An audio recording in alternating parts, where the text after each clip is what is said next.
నా మాట వినమ్మా. ఇంట్లో ఏదో చిన్న మాట అనుకున్నాం, అంత మాత్రం చేత ఒరే సుందు అన్నయ్య వదిన ఇంట్లోంచి వెళ్ళిపోతున్నారా, వెళ్ళొద్దని నువ్వైనా చెప్పు. ఇంట్లోంచి వెళ్ళిపోతున్నారా? ఎందుకు? కిట్టు ఆడుకుంటూ రాసుకునే కాగితాల మీద ఇంకు వలకపోశాడు. దాంతో వాడిని పట్టుకుని చావబాతుంటే ఎందుకమ్మా చిన్న పిల్లాడిని అలా కొడతావు అన్నాను, అంతే. ఏమిటి ఎలా చూస్తున్నారు? మీరు కూడా వెళ్ళి కొన్ని సామాన్లు తీసుకురండి. ఒరే ముకుందం, పెద్దదాన్ని ఏదో అన్నాను, తప్పైపోయింది. ఇల్లు విడిచి వెళ్ళకండిరా. నాదే ఉందే బామ్మ, ఏ ముహూర్తం దాన్ని కట్టుకున్నాను, నా ఇష్టం అన్న మాటే లేకుండా పోయింది. అంతా దాని ఇష్టమే. అది అసలు నేను నకలు. బాధపడకు, ఏం చేస్తాం. వదినా ప్లీజ్, ఇప్పుడు బామ్మ మాత్రం ఏముంది? ఏమీ అనలేదు, బొమ్మలు లేక పొగ పెట్టారు అంతే. పొగబెట్టడానికి నువ్వేమైనా పరాయిదానివా పగదానివా? తప్పైపోయిందంటున్నానుగా, ఉండిపోండిరా. బామ్మ ఇంతగా అడుగుతోంది, ఉండిపోదామే. మీరు నోరు మూసుకుని పదండి, పదరా.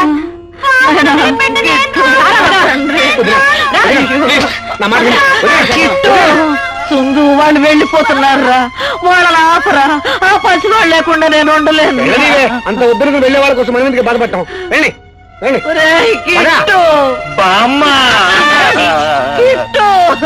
పితా రక్షతి కౌమారే భర్త రక్షతి యౌవనే పుత్రో రక్షంతి వార్ధక్యే నా స్త్రీ స్వాతంత్ర్యమర్హతి అన్నాడు.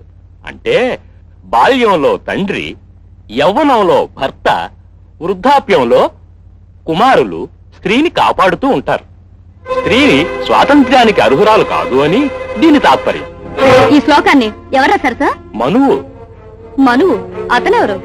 ధర్మశాస్త్రకారుడమ్మా. ఎవరైతేనే మగాడు. ఏమిటి సార్ ధర్మం? ఆడది పుట్టింది మొదలు చచ్చేంత వరకు మగాడి ఆధీనంలో ఉండాలన్నడం ధర్మం ఎలా అవుతుంది చెప్పండి సార్. మనువుని అడగాల్సిన ముక్క నన్ను అడిగితే నేనేం చెప్పగలనమ్మా? మీరు మగాళ్లే కదా సార్ సమర్థించుకుంటున్నారు. విన్నారుగా, ఆడదానికో మెదడుందని, అది కూడా ఆలోచించగలదని, ఆడద ఆలోచించడం మొదలెడితే తమ ఉనికి ఉండదని, మగవాడు ఆడదాన్ని వంటింటి కుందేలు చేశాడు. ఇలా ఎన్నో శ్లోకాలు చెప్పాడు, ఇంకా ఎన్నో ట్రిక్కులు చేశాడు. వాటిని మనం ఖండించాలి, మగువ తెగి ఉంటూ చూపించాలి. మీటింగు తర్వాత చెప్పొచ్చు, ముందు పాఠం వింతల్లి. స్త్రీని కించపరిచే పాఠం మేము వినం. పదండి పోదాం. ఏమిటోనమ్మా, వచ్చినట్టే లేదు, అప్పుడే వెళ్ళిపోతున్నావు.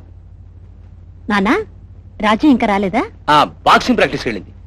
అన్నట్లు ఒక విషయం నాన్న. ఏమిటమ్మా? రాజీకి వెంటనే పెళ్లి చేస్తే బాగుంటుందేమో. అప్పుడే దానికి పెళ్లి ఏమిటమ్మా, చదువు పూర్తిగాని. మావారిని అలాంటి మరో నలుగురు మగాళ్ళని చూసి మగవాళ్ళంతా ఇంతే అనుకుంటుంది. మగవాళ్ళ మీద ద్వేషం పెంచుకుంటూ ఉంది. వెంటనే పెళ్లి చేస్తే అర్థం చేసుకుని సర్దుకుపోతుందేమో. లేకపోతే దాంతో పాటు దాని భావాలు కూడా పెరిగి అసలు పెళ్లే చేసుకునే ప్రమాదం ఉంటుందేమో. ఆ మాట నిజమే. సీత, నీ పుట్టింటి పురాణం వింటూ ఇక్కడే ఉంటావా, నాతో వస్తావా? వస్తున్నానండి. నాన్న, పండగకొచ్చి నేను బాధ పెట్టి వెళ్తున్నాను. అబ్బే అదేం లేదమ్మా, నువ్వు కుదుటపడి నీ సంసారం కళకళలాడుతున్నప్పుడే నాకు పండుగ. పదమ్మా. ఈవేళ మన రామారావు గారి బర్త్డే పార్టీ ఉందిరా, నైట్ స్క్రీన్ బార్ లో. అందరం డైరెక్ట్ అక్కడికే పోదాం. ఓకే? నేను రాను రా. ఆ క్లబ్ లో ఆ క్లబ్ డాన్స్ అంటే నష్టం లేదు, నేను రాను. నేను రాను రా. నన్ను వదిలేయండి రా, నేను రాను. అయితే మనం పట్టు పట్టండి. వస్తాను లేదా, చంపకండి, మీకోసం వస్తాను. పదండి. స్టాప్ ఇట్ చేసే. మీరు మగాళ్ళు కాదు, మీకు సిగ్గు లేదు. ఆఫ్టర్ ఒక ఆడదాని వెనకాల కుక్కలా వెంట పెడతారా?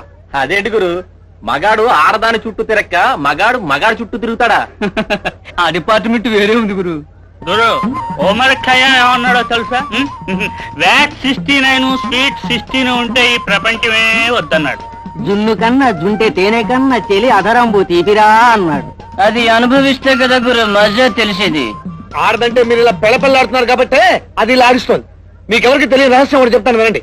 బ్రహ్మదేవుడు సృష్టి ఎలా చేశాడో తెలుసా మీకు? మలయాళం సినిమా చూసి. చచ్చా, బ్రహ్మ పద్మాసనం వేసుకుని అస్తమానం సరస్వతి మ్యూజిక్ వింటుంటే బోరు కొట్టి జస్ట్ ఫర్ చేంజ్ కోసం మగాన్ని సృష్టించాడు. వాడేమో ఆనందంగా హాయిగా తిరుగుతుంటే జెలసీ ఫీల్ అయి స్త్రీని సృష్టించాడు. అంతే, మగాడు సుఖం పోయింది, శాంతి పోయింది. అంచేత బ్రదర్స్, ఆ బ్రహ్మంగారి ప్లాన్ మనం తిప్పి కొట్టాలంటే ఆడదాన్ని దూరంగా ఉంచాలి. దగ్గరగా చేర్చామో చెవి పట్టుకుని చెంచాన్ని తిప్పినట్టు తిప్పుతుంది. చెంచాని కాదు, సుందరాన్ని. నీ ఉపన్యాసం చాలా బాగుంది. చాలా థ్యాంక్స్ అండి. ఇంకా చాలా పాయింట్లు ఉన్నాయి, చెప్పండి. మళ్ళీ క్లబ్ లో అడుగు పెట్టావో కాళ్ళు విరుగుతాయి, జాగ్రత్త. అప్పుడు జైపూర్ కాళ్ళు పెట్టేస్తాను. వీరభద్రయ్య గారు, మీ బాకీ మొత్తం చెల్లించేశాను, నేను వెళ్ళొస్తానండి. ఆ పల్లెటూరు నుంచి వర్షంలో పడి వచ్చావు, వెళ్ళరా. అన్నట్టు చూడు, మొన్న ఆ చెట్టు కింద ప్లేటర్ కనబడి నీ దావా ఏదో 15వ తారీఖు వాయిదా ఉందిట, రమ్మని చెప్పాడు. అంత దూరం నుండి మళ్ళీ మళ్ళీ రావడం ఎందుకయ్యా? నేను ఉన్నట్లే పని జరిపించేయండి.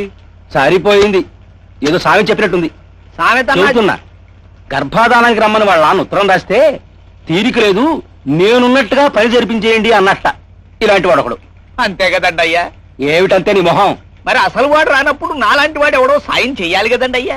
నువ్వు మోహన్ చూడు, మొహం క్రాఫ్ట్ చేయించి నెరికిలాగా. ఈ జన్మలో నీకు ఆ ప్రాప్తం లేదు, నువ్వు నోరు మూసుకో. నువ్వు వెళ్ళరావే. మాట మాట. మా అమ్మాయిని చూసావు కదా? పెళ్లికి కూడా వచ్చాను కదండి. ఆ అమ్మాయి కదయ్యా, రెండో అమ్మాయి రాజీ. చూశానండి. కుందన బొమ్మ, కుంకుమ భరిన బాక్సింగ్ కూడా చేస్తున్నాయా, దానికి పెళ్లి చేద్దాం అనుకుంటున్నా. నువ్వు మంచి సంబంధం చూడు, వడ్డీ ఎంతైనా కట్నం ఎంతైనా పర్వాలేదు, వీలైనంత తొందరగా పెళ్లి చేసేయాలి. నువ్వు వెళ్ళరా. వస్తానండి. ఎవరికి నాన్న పెళ్లి సంబంధం? కలహాలరావుకా? నాకంత అదృష్టం కూడానండి అమ్మా. నువ్వు నోరు మూసుకుని లెక్కలు చూసుకో. పెళ్లి సంబంధం నీకే. ఏం చేసుకోవా? కామన్ సెన్స్ ఉన్న ఏ ఆడది మగాన్ని పెళ్లి చేసుకోదు. మరి ఆడదాన్ని పెళ్లి చేసుకుంటుందా? ఇది నా సొంత విషయం, నేను పెళ్లి చేసుకోను. ఇది మా అబాబ్ర సంఘం రూలు. అబాబ్రా ఏమిటి, యాప్రాస్ లాగా? అదేమన్నా దొంగల ముఠానా? అఖిల భారత బ్రహ్మచారుల సంఘం. అందులో మెంబర్లందరూ పెళ్లి పేటాకులు లేకుండా తమ్మంటూ తిరుగుతూ ఉంటారా? ఆ సంఘం ఎవరు పెట్టారో చెప్పు, వెళ్ళి నాలుగు దులిపేస్తాను. నేనే. నువ్వా? ఆ మాట ముందు చెప్పలేదే? ఇప్పుడు చెప్పారు కదండి అయ్యా. నాకు వినబడింది, ఇక నువ్వు ఆపు. చూడమ్మాయి, నాన్న నా పెళ్లి మాట మాత్రం మర్చిపోండి, అంతే. అయ్యా ఏదో సామెత చెప్పినట్టుందండి అయ్యా. సామెత అన్నా చెప్పు, అమ్మాయిని పెళ్లికైనా ఒప్పించు. అది నా వల్ల కాదు, సామెతే చెబుతాను. పసలేని మొగుడు మంచం నిండా ఉన్నాడని ఎవరు ఉన్నారు సోఫా నిండా. వెళ్ళొస్తా బామ్మా.